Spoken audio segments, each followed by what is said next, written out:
Shalom. I'm Rabbi Nathan Davidovich speaking to you on behalf of the webyeshiva.org, speaking to you from Haftorah, Israel. This Shabbat is called Shabbat Nachamu. The word Nachamu is from the Haftorah, which begins, Nachamu Nachamu, I will comfort you, my people. We've just gone through Tisha B'Av, the saddest day in the Jewish history, when both temples were destroyed and many other calamities took place.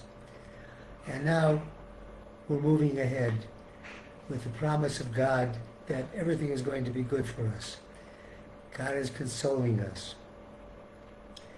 This particular parsha, in addition to being Shabbat Nachamu, named after the Haftorah, is parsha Vetchanan.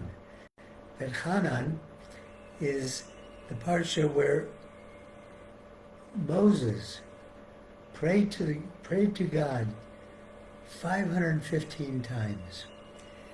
And we have a lot of lessons that we learned from the fact that this is parsha Vetchanan, Moshe's prayers, and the comfort that God is giving us. We ultimately learn that all of our prayers will ultimately be answered. Many times we feel that, we're just praying to God and God is ignoring us. But it's not the case. So let's talk about what the parsha says. It says at the beginning of the Torah, Vetchanan el Hashem ba'et hahi lemor, that he prayed to God, he begged for mercy. God begged for mercy before God. And the sages tell us he prayed 515 times, asking to go into the land of Israel. And finally God said, please, stop. I don't want to hear any more prayers.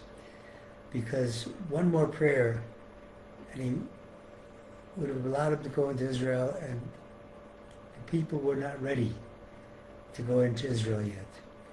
And if Moses had gone in, then the people, of course, would have to go with him. But we learn from Moses' carrying on 515 times that even if it seems at first that your prayer is not answered, Al Tishayish, don't give up hope. Don't give up hope from mercy that will ultimately come. It is said, the Gemara tells us, if a person sees at first that his prayers are not answered, he should return and pray again. And in Psalms and Tehillim 27, it says, Kaveh el Hashem, Chazak, V'yameis libech b'kaveh el Hashem. It says, have hope in God. Be strong in your heart. And then, even if your prayer doesn't seem to be answered, don't give up. Have hope in Hashem. Continue praying. Because there is no prayer that is not answered. We sometimes think that we're at the end of the matter. We've prayed and prayed and prayed, nothing happens.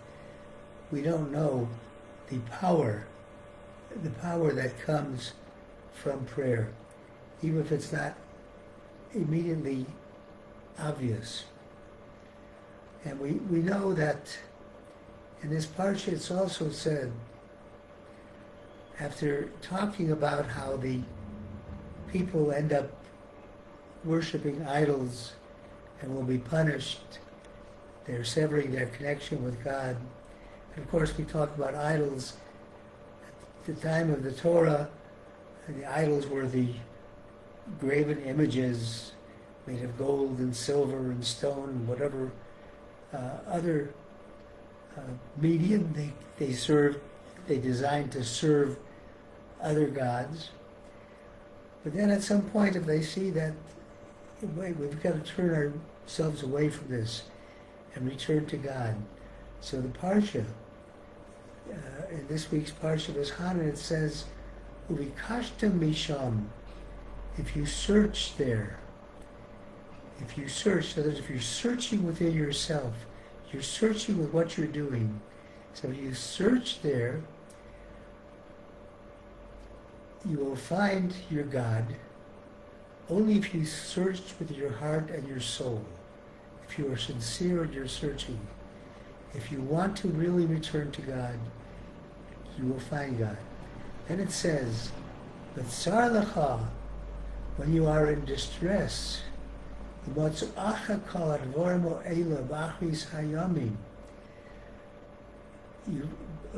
see that all these things, all these horrible looking things, sad things, tragedies have befallen you. At the end of time, when you return to God, you will return to God and you will understand that everything was for the good. The Chesed Avram of Ardamsk says, the Tsar Lecha says, it appears to you as if everything that has happened is a tzara, is a pain, is a distress. However, B'achris Hayomim, he says, at the end of days, you will see that it was all chesed, all kindness for your good. And then it will be motzohacha, like somebody who finds a treasure. You found a buried treasure. And he says, similarly, just as one finds a large treasure, you'll be very happy with it.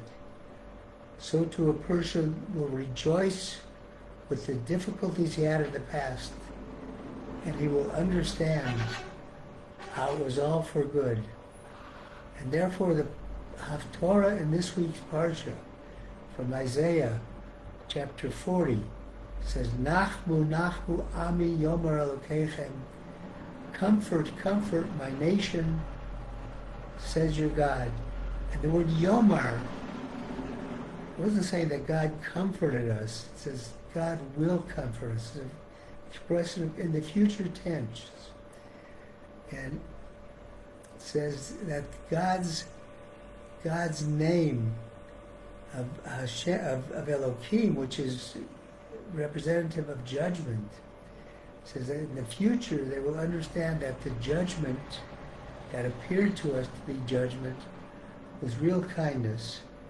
It was a hidden treasure for our own good.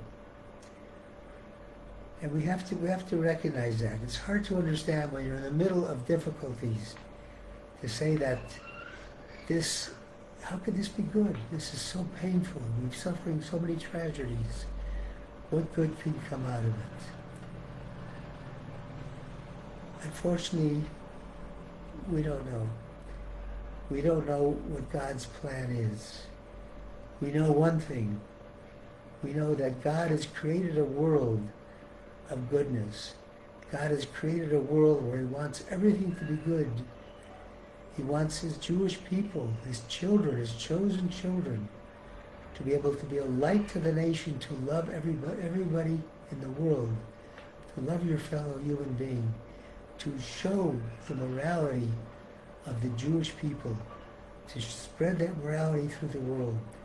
Then the world will understand that there is a God, that God is in charge of everything, and that it is not us who makes the decisions, but it is God.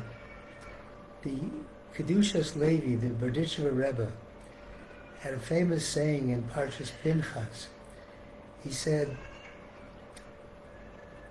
L'pa'amim nira she'lo tov, aval basov k'shanigmar hadavar roim shakol tov v'chesed. He said, there are times that it looks like when things are happening, it looks like they're not good.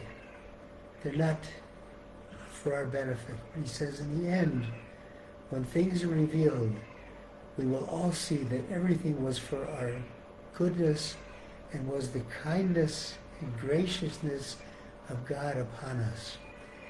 And I bless us all to be able to understand that God is comforting us.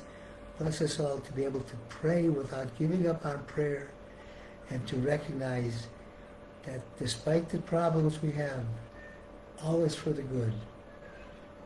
I thank you for listening back to webyshiva.org. I wish everybody a wonderful Shabbat.